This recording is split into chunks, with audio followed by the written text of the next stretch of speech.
శ్రీమాత్రే నమః. నాదా క్రియేషన్స్ యూట్యూబ్ ఛానల్ తరఫున శ్రోతలకు శ్రేయోభిలాషులందరికీ దసరా శుభాకాంక్షలు,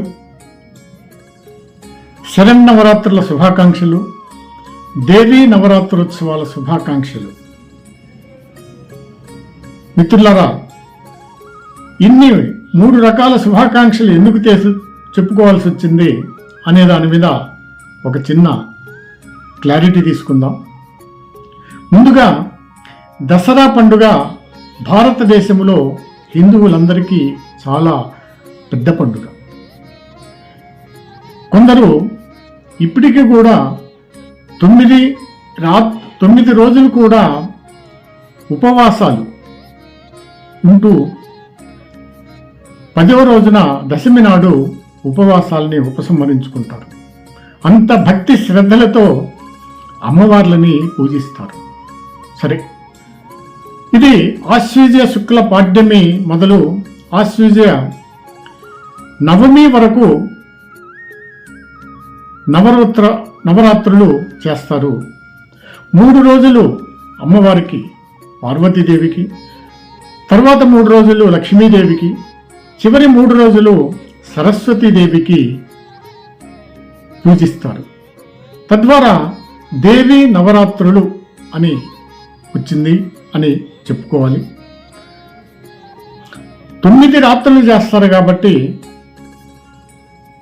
అందులో అనేకమైనటువంటి విశేషాలు, విజయ పరంపరలు మహాభారతములో పాండవుల విజయోత్సవాలకు సమయం ఆసన్నమైన దాని ప్రకారంగా కూడా ఈ నవమి దాటిన తర్వాత వచ్చేటువంటి దశమి గనక ఆ రోజు గోగ్రహణము నాడు అర్జునుడు కౌరవులను ఎదుర్కొంటున్నటువంటి బయలుపడినటువంటి సందర్భము. దాని పరంగా నవమి తర్వాత వచ్చేది దశమి గనక విజయదశమి అని పేరు వచ్చింది. అలాగే శరదృతువులో వచ్చేటువంటి పండుగ గనక శరన్నవరాత్రులు అని వచ్చింది. అయితే ఈ పండుగ యొక్క మహత్యము ఇతిహాసములో ఒకటి ఉంది.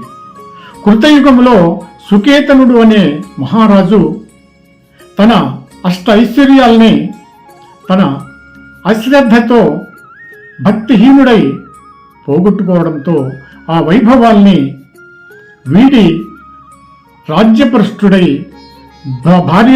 భార్యతో కూడి అడవుల పాలై ఉంటాడు.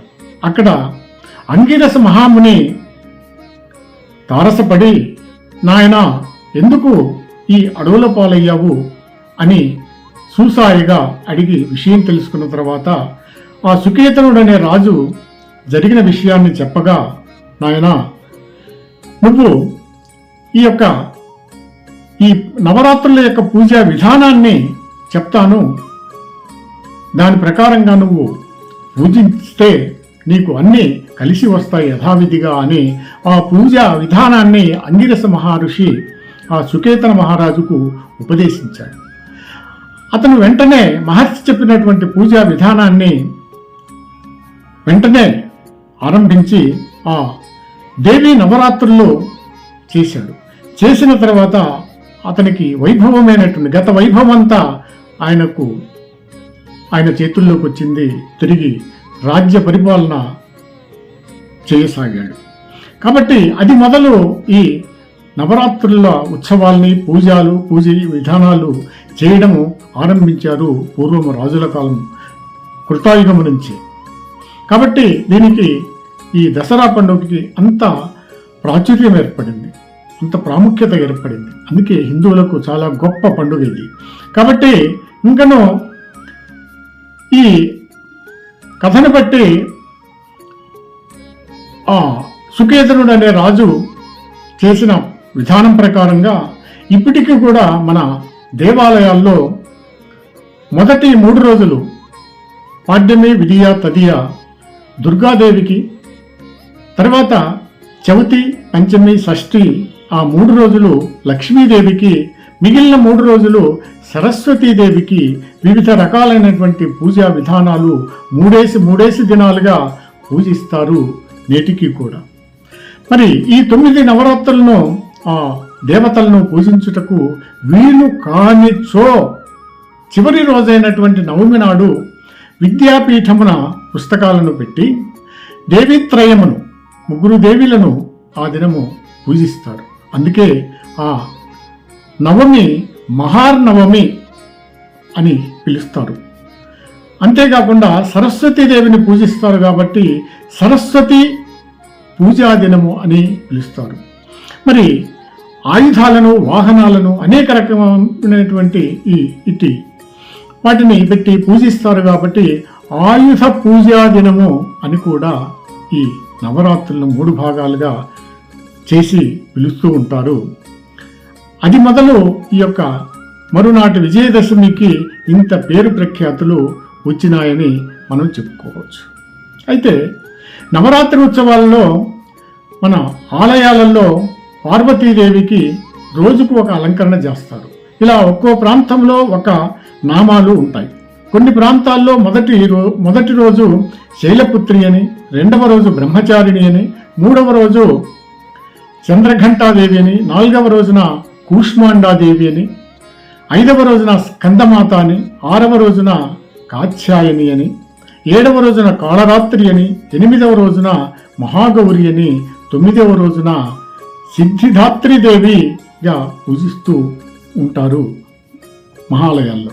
అంతేకాకుండా మరికొన్ని ప్రదేశాలలో పార్వతీదేవిని కనకదుర్గగా, మహాలక్ష్మిగా, అన్నపూర్ణగా, గాయత్రీదేవిగా, బాల త్రిపుర సుందరీదేవిగా, రాజరాజేశ్వరీదేవిగా, మహిషాసురుని మర్దించింది కాబట్టి మహిషాసుర మర్దినిగా ఆరాధిస్తూ ఉంటారు. అంతేకాకుండా ఈ 9+1 ఈ 10 రోజుల్లో వివిధ దేవుళ్ల వేషధారణ చేసి ఇంటింటికి తిరిగి గృహస్థులు ఇచ్చినవి పుచ్చుకోవడము కొందరు వృత్తిగా ఆచరించేవారు ఇప్పటికీ కొన్ని గ్రామాల్లో ఆచరిస్తూ ఉంటారు. వీటికి దసరా వేషాలు లేదా పగటి వేషాలు కూడా అంటారు. ప్రాథమిక పాఠశాల విద్యార్థులు, ఉపాధ్యాయులు ఆయా విద్యార్థులను వెంట పెట్టుకొని ఆ విద్యార్థుల ఇళ్లకు వెళ్ళి ప్రతి ఇంటికి వెళ్ళి మామూళ్ళు పుచ్చుకోవడము ఆనాడే మొదలైంది. బహుశా ఈ విద్యార్థులను వెంట పెట్టుకొని ఉపాధ్యాయులు తిరగడం అనేది ఇప్పుడు మరుగున పడింది.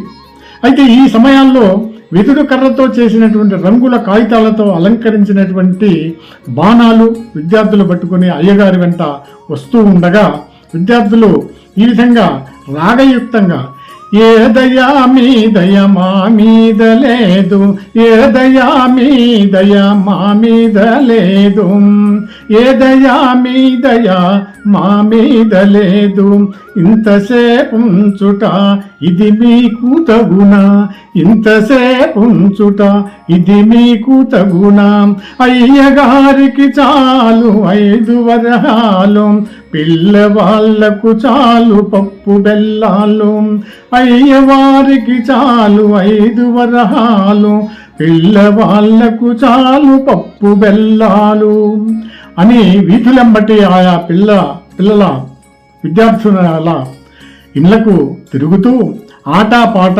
వేషధారణలతో అలరారించే ఆయా ఘట్టాలు ఇప్పుడు మరుగున పడ్డాయని చెప్పొచ్చు.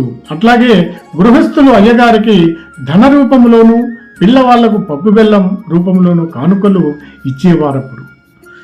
సంవత్సర కాలంలో సేవలందించిన వారు గృహస్థును మామూలు అడగటం, వారు కొంత ఇచ్చిపుచ్చుకోవడము ఆనాటి నుండి అలవాటైంది. దీనినే దసరా మామూళ్ళు అని ఈనాడు పిలుస్తున్నారు. దీని వెనుక ఉన్నటువంటి మర్మం ఇది. అయితే ఇంకనూ శ్రీరాముడు ఈ విజయదశమి రోజున ఈ అపరాజితాదేవిని పూజించి రావణుని సంహరించి విజయమును పొందినాడని, అదేంటంటే శ్రీరాముడు రావణాసురుని 10 తలలను చూసి భీతిల్లి నిద్రించినటువంటి శక్తిని, ఆ దేవిని పూజించగా ఆమె మేల్కొని శ్రీరాముని పూజలు అందుకొని శ్రీరామునికి విజయాన్ని కలుగజేసింది అని మనకు రామాయణంలో చెప్తుంది. శ్రీరాముడు శక్తిని కోల్పోయినా అప్పుడు మేల్కొల్పిన సమయము ఆశ్వయుజ శుక్ల పాడ్యమి. నాటి నుంచి 10వ రోజు శ్రీరాముడు సంపూర్ణ విజయాన్ని పొంది పుష్పకమెక్కి అయోధ్యకు బయలుదేరాడు. ఆ విధంగా బయలుదేరే ముందు శమీ వృక్షాన్ని పూజించాడు. అందువల్లనే నవరాత్రి ఉత్సవాలను జరిపి విజయదశమి నాడు అందరూ శమీ పూజ చేయడం అనేది ఆనవాయితీగా ఈ రోజుటికి వస్తుంది. కాబట్టి జమ్మి చెట్టుకు అంటే ఆ శమీ వృక్షానికి జమ్మి చెట్టుకు అంత ప్రాధాన్యత ఉంది అని చెప్తూ ఈ శ్లోకం ఈ విధంగా: శమీ శమయతే పాపం శమీ శత్రు వినాశనే అర్జునస్య ధనుర్ధారీం రామస్య ప్రియవాదినీం శమీ శమయతే పాపం శమీ లోహిత కంటకాం ధారిణ్యర్జున బాణానాం రామస్య ప్రియవాదినీం కరిష్యమాణం యాత్రాయాం యథాకాలం సుఖం మయా తత్ర నిర్విఘ్నకర్తృత్వం భవ శ్రీరామ పూజితం. అంటే ఆ మంత్రం ఏమిటో అర్థం ఒకసారి చూద్దాం. శమీ వృక్షం అనేది పాపాన్ని శమింపజేసేది, అంటే పోగొట్టేది, శత్రువులను నాశనము చేస్తుంది. ఇది నాడు అర్జునుని ధనువును కలిగి ఉండింది. శ్రీరాముడికి ప్రియాన్ని చేకూర్చింది, యాత్రార్థులకు సౌఖ్యాన్నిచ్చింది, పనులన్నింటినీ నిర్విఘ్నంగా కొనసాగేలాగా చేస్తుంది అని మనకు ఈ శమీ వృక్షం కథ ఈ విధంగా చెప్తూ ఉంది. శ్రీమాత్రే నమః. మరొక్కసారి ప్రేక్షకులందరికీ విజయదశమి శుభాకాంక్షలు.